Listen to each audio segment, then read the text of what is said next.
Alan, what is jiu-jitsu for you? You coming to Rio to fight jiu-jitsu with a gi.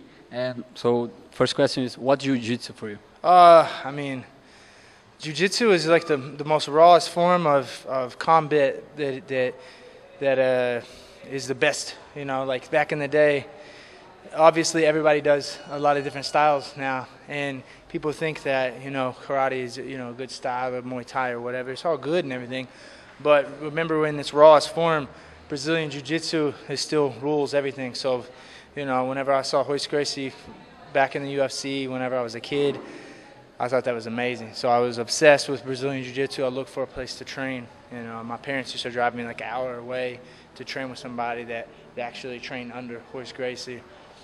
And to actually be here in Rio, training with you know, amazing family that's been around for a long time, just means so much to me. And be able to compete in the gi really doesn't have anything to do with fame or money or anything like that.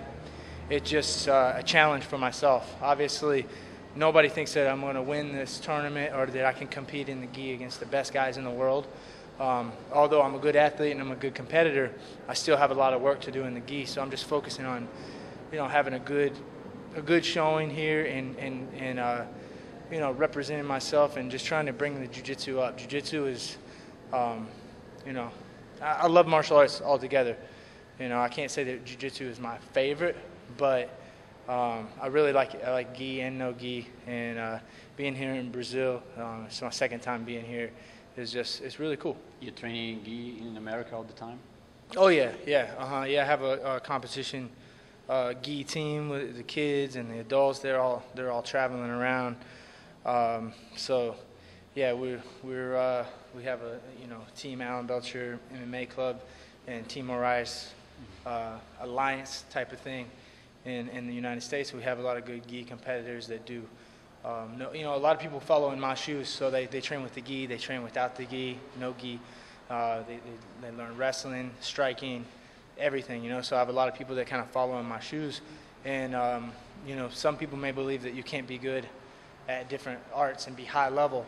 But if you do the correct training and the techniques, and you can learn from somebody that knows all that, or from different coaches, it's definitely possible. So, yeah, I love the gi. I'm not really big on the argument about wearing the gi to make you better at MMA and everything. I mean, it doesn't really matter to me that much, because I like Brazilian Jiu-Jitsu competition for the sport and for the history of it, you know. So does it really make a difference? I'm not really sure. Do you have any favorite fighter in Brazilian Jiu-Jitsu?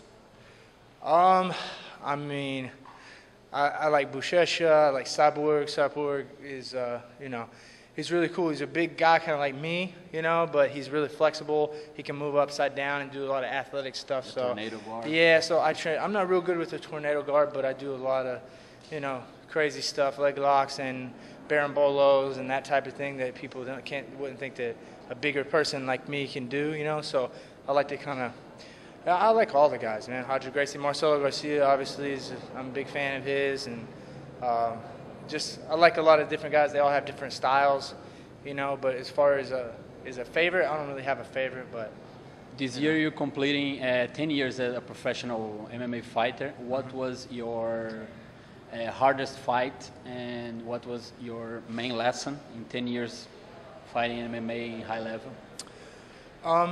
The main lesson that I learned was to never give up, and to always think that you're the best, but I still have the ability to know that it takes time, and you can always get better and better and better. So to be a fighter, you have to have a lot of confidence in yourself. But the people who stick with it the longer, they just keep getting better and better. It doesn't really stop, you know, until your heart kind of goes out and you stop doing it, you know. But my lesson is pretty much not to stop loving to do the training and to improve, you know. So my toughest fight, they're all really tough, you know. But one of my greatest accomplishments is the fight against Palhares, you know, because he was a killer. Exactly. Toquinho was a killer leg lock guy, and Daniel and my trainers put together a great plan for me, and I did that.